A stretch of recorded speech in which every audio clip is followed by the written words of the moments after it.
I was standing in my son's kitchen when he told me I was no longer welcome at family gatherings. He didn't shout. He didn't look angry.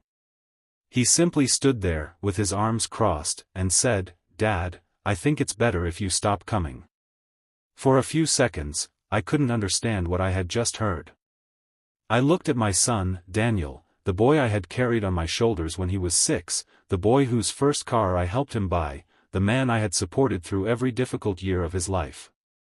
And now he was telling me that I was no longer welcome in my own family. I was 68 years old. I had spent my whole life believing that family was the one thing you could always count on. That evening, I learned that sometimes the people closest to you can hurt you more than anyone else. My name is Thomas Weber. I live in a quiet town in southern Germany, not far from Stuttgart. My wife, Anna, passed away 6 years ago. Since then, my son Daniel, his wife Laura, and their 2 children had become the center of my life.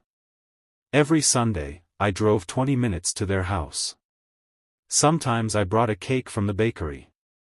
Sometimes I brought vegetables from my garden. And every Christmas, every birthday, every family celebration, I was there. It wasn't about the food or the celebrations. It was about being together. My grandchildren, Sophie and Max, always ran to the door when I arrived. "Grandpa." Those 2 words were enough to make any difficult week feel better. Daniel had always been a quiet man. He wasn't the kind of person who talked about his feelings. But I knew he loved me. At least, I thought I did. The first sign that something had changed came about 3 months before that terrible conversation. It was a Sunday afternoon. I arrived at Daniel's house as usual, carrying a box of chocolates for Laura and a small toy for Max. When I entered the living room, the conversation suddenly stopped. Laura looked at Daniel. Daniel looked at me. Then Sophie quickly changed the subject. For the next few weeks, everything seemed peaceful. At least, from the outside. Daniel and I had started talking again. Not every day. Not like before. But enough.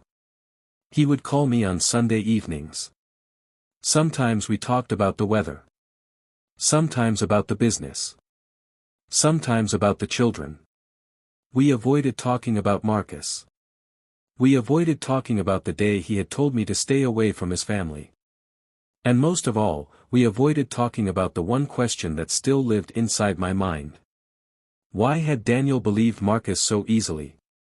I had forgiven my son. But forgiveness didn't erase the memory. It only made it possible to continue. One afternoon, Daniel came to my house alone. He stood at my front door holding a small cardboard box. I looked at him. "What's that?" He gave me a nervous smile. "Something I found in the office." I stepped aside. "Come in." We sat at the kitchen table. Daniel placed the box between us. "I found this behind an old cabinet." I opened it. Inside were documents. Old company papers. Receipts. Photographs. And one envelope. The envelope had my wife's handwriting on it. I froze. "Anna?" Daniel nodded. It was hidden inside the box. My hand started shaking. My wife had been gone for 6 years. There were days when I could still hear her voice in my head. Days when I would walk into the kitchen and almost expect to see her standing by the window. I carefully opened the envelope. Inside was a letter. It was dated 2 months before she died. I began reading. Then I stopped. "What's wrong?" Daniel asked. I looked at him. "Your mother knew." "Knew what?" I handed him the letter. Daniel read it. His face slowly changed. The letter was about the company. About money. About Marcus. But there was something else. Something that neither Daniel nor I had known. Part 3, my son told me I was no longer welcome at family gatherings. 3 years passed after that Christmas. A lot changed during those 3 years. The company became stable again. Daniel slowly rebuilt his confidence. Our family became closer. But there was one thing that never completely disappeared. The fear that one day, everything could fall apart again. I noticed it in Daniel. Whenever something went wrong at the company, he became quiet. Whenever someone mentioned money, he became nervous. And whenever I asked him if everything was okay, he always gave me the same answer. "I'm fine, Dad." I knew he wasn't. But I also knew that sometimes people needed time before they were ready to speak. So I waited. Then, one ordinary Tuesday morning, Daniel called me. His voice sounded different. "Dad, are you sitting down?" I immediately knew something was wrong. "Yes." "What's happened?" "I found something." I waited. "What did you find?" "Another account." My heart sank. "What kind of account?" "An old company account. It was opened before I took over the business." I stood up. "Who opened it?" Daniel didn't answer immediately. Then he said, "Mom." I froze. "Your mother opened it?" "Yes." "Why?" "I don't know." "How much money is in it?"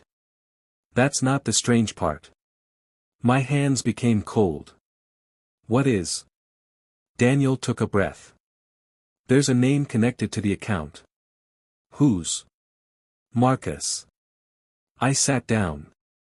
For a few seconds, neither of us spoke. "Daniel," I finally said, "your mother died 6 years ago." "I know." "Marcus was involved with the company before that?" "Apparently." "Then we need to find out exactly what happened." That afternoon, Daniel came to my house. He brought every document he had found. We spread everything across my dining table. Old bank statements. Contracts. Letters. Invoices.